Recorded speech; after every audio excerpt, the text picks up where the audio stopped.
Right, totally amazing here.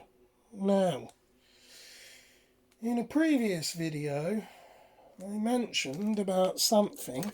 Crap, there goes my glasses again. Bum. Right, in a previous video, oh, by the way, yeah, quick disclaimer, smoking and drinking. And probably some foul language and all. That's all the stuff we like, though, innit? They always say that all the good stuff's bad for you. Oh well. Right, in a previous video, I got up to some shenanigans. You see what I've got going on there? That's a bit crazy, that, isn't it? What that is a phone turned on its side with a multimeter pressing against that power button. And occasionally you'll see a red light flicker on that. That phone in question happens to be a Nexus 5X, the LG one. Right, there's that power light. Now, up on my screen now, here's your hack. Right. He turns around and somebody says, NMW01223.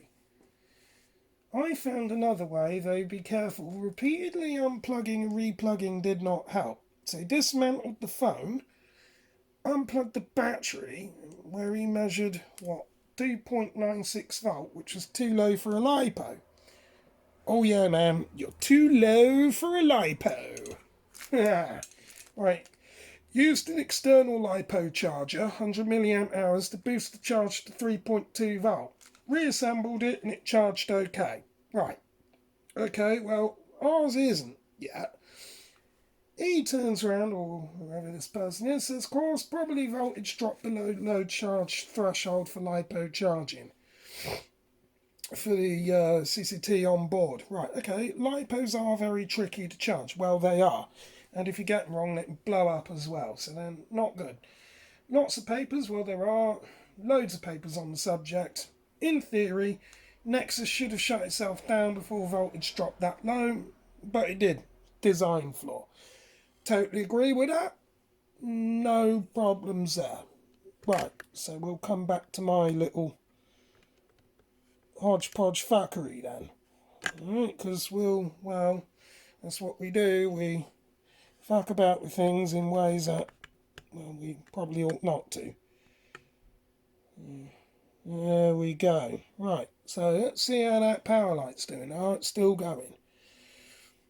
Right, now on my screen and all, I just happened, I'm going to get on camera in a minute, because I'm going to put my face to this.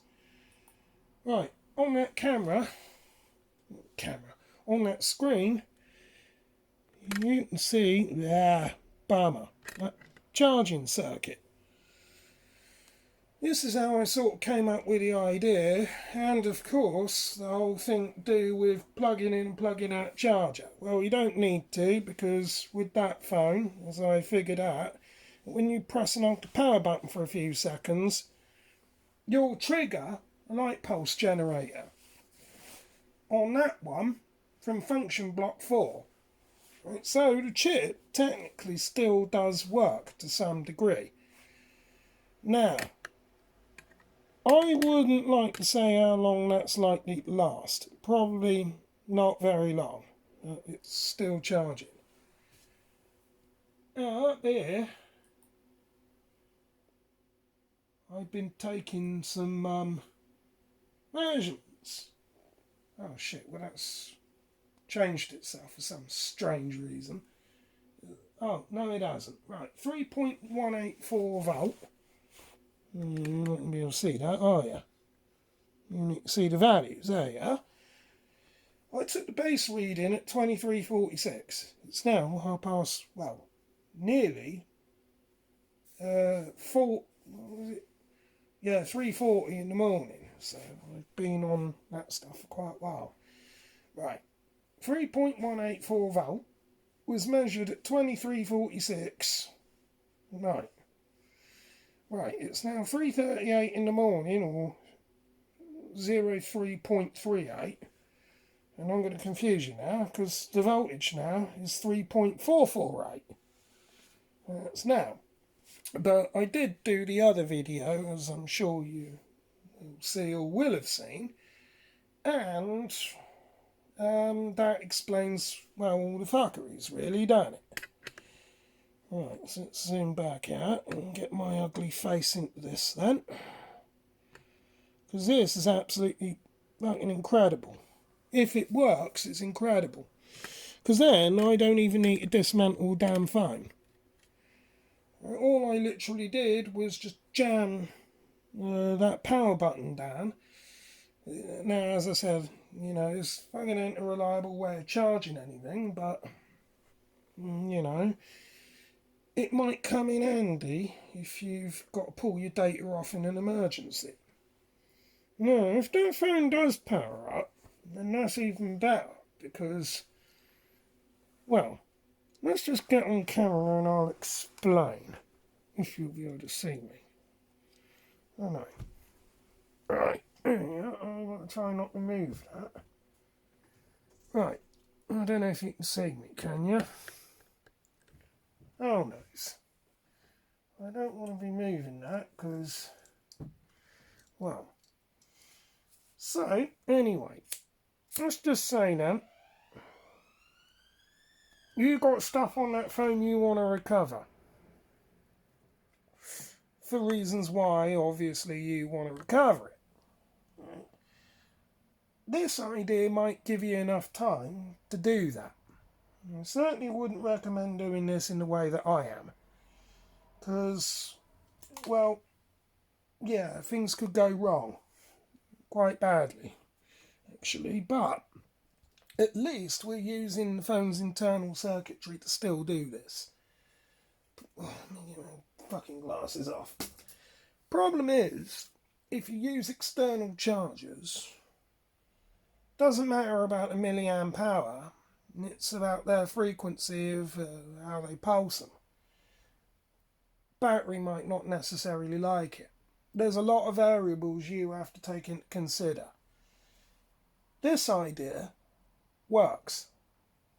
Just by jamming that power button down, that voltage is climbing. You might want to keep an eye on that, because obviously if you just left that and left it and left it, battery will probably go bang. And we wouldn't want that. Well, maybe we would, but not in here.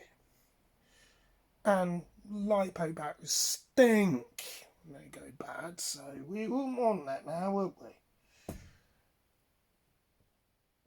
Would we? No, we wouldn't. Right. So, that's the whole philosophy about that then. And I really am up to no good this weekend if I'm coming out with stupid hacks like that. No other forum, nowhere else as far as I've seen, has mentioned that. No one's mentioned that, but if it works, well, it works. It might just give you long enough to get your data off of that. But the other use, though, if I did get my face in that, the other use with this, and it is quite good, if that does power up, then I've got the ability to test the phone. If I do get power in there and that does actually start, well, then I'll soon know if it's actually going to charge or not. And if it charges, then we won. If it don't and I keep this as like that, well, how far can I push it before something pops? It probably will pop and all. But I wouldn't want to do that now, because it'll stink. And it'll kill the phone anyway, so I'd want to replicate that outside, probably on an external charger, or remove logic board and run an extension through from it, which wouldn't be too hard to build, really. All you're doing is extending it, so if the battery does go thermo on me, it ain't going to kill the rest of the logic board. So that's another way. don't know. But I'm optimistic about that. If it works, great. I'm hoping that does actually power up. I'm hoping it does. It might do, might not. You have to see. And I have been, well, hammering this, but absolute fucking legend, isn't it? What kind of clown would have thought of that, though, honestly? Just jam the power button down, press the phone up against something, and periodically a light will come up. All we got to do is reach that magic there. There we go again. See, the light's blinking. All we got to do is hit that magic trigger voltage, and then that thing will come on. And I wonder when that'll be. Could be any time now. 3.448 volt is what we were at. That guy before obviously measured it, and he said 3.2 volt, reassembled it and charged okay. Well, that isn't charging okay, so I think the charging circuit's knackered. Which again came down to that Qualcomm. What was it, that stupid, what was it, that PM9, what was it, PM8994. That thing on the screen, as you can see. That piece of crap. But, I think that's the full data sheet for it. The power management IC, and I think I've got around the problem just by jamming something on the power button. Be interesting to see what LG say about that, actually, because potentially that could be a safety issue. If the power button got stuck, you weren't aware of it and plugged the phone in. That'd be interesting. Could it potentially overvolt the battery and blow it up? There might be only one way to find out. Test it till it pops. Maybe. But I'm not going to do it on that phone because I want it. But I will test that at some point. And that will be tested to destruction. Because they're not this phone though. Did I just do something or was that me?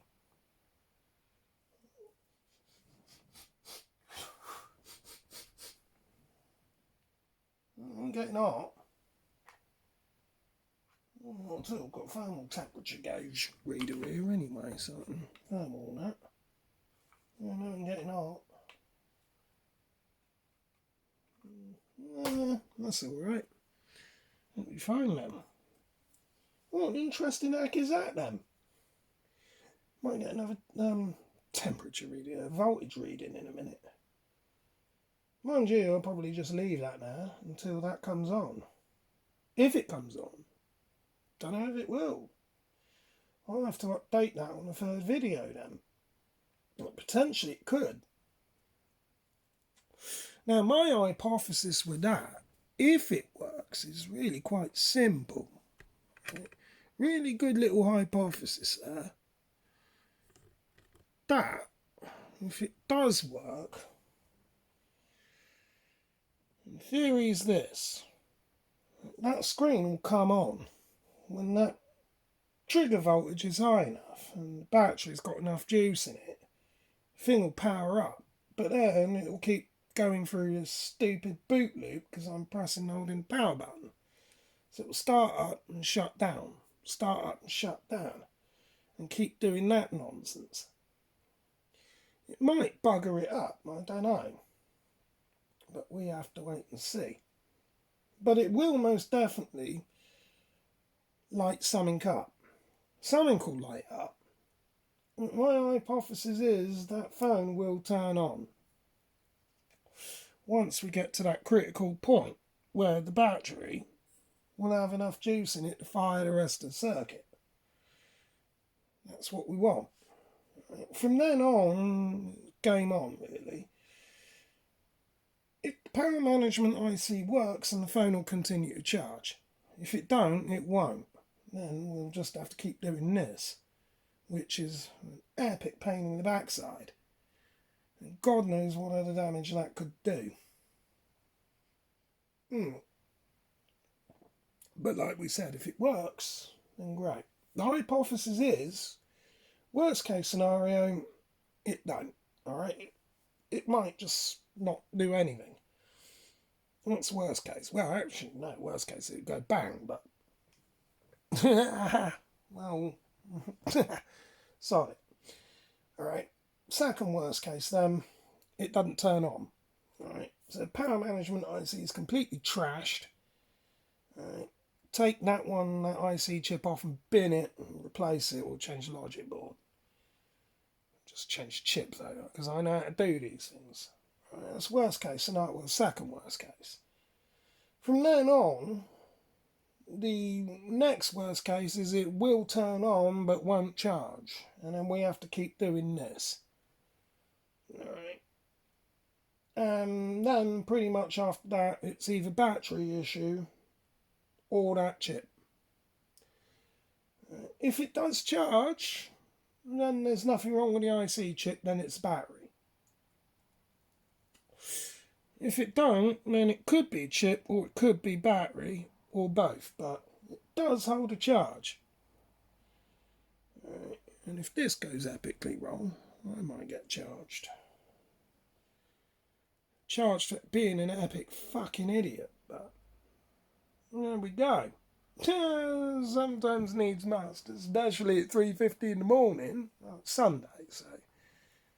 Well, you know, funny old weekend. Positive side, though, all puns intended. Not negative, positive side. I haven't needed to tear that phone completely apart. I only had to tear off bits and pieces of it. I've not even needed to take the battery out of the phone. So we're all winning at the minute then. Yeah, hopefully if it does work, I can then go to bed and have a quick one of them. Nice little whiskey, but I can't touch that until that shows some life. So I'm going to get back in probably part 3 and we'll see how we're going on. Till then, stay amazing. Catch you later. Let's wait for another blink. It's blinking crazy, isn't it? I'm going to fuck this idea up, am I? Is it going to blink again? Bloody mouse is going crazy now, no. Get over there. Is it gonna blink? We're gonna wait for that to blink.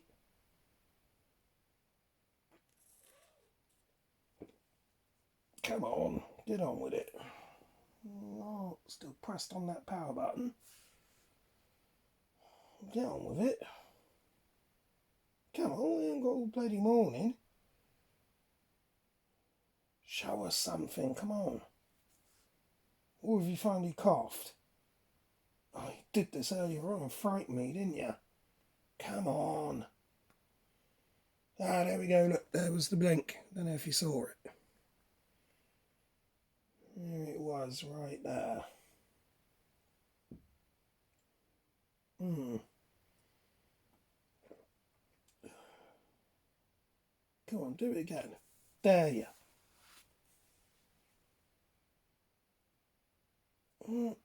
Is it? Shall we take voltage reading on it? Nah, do that in part 3 probably. If we can get this thing to power up. Maybe. Oh, I've still got some beers to drink. Fucking hell, nearly 4 o'clock in the morning. Nuts, ain't I? Catch you later. Boink.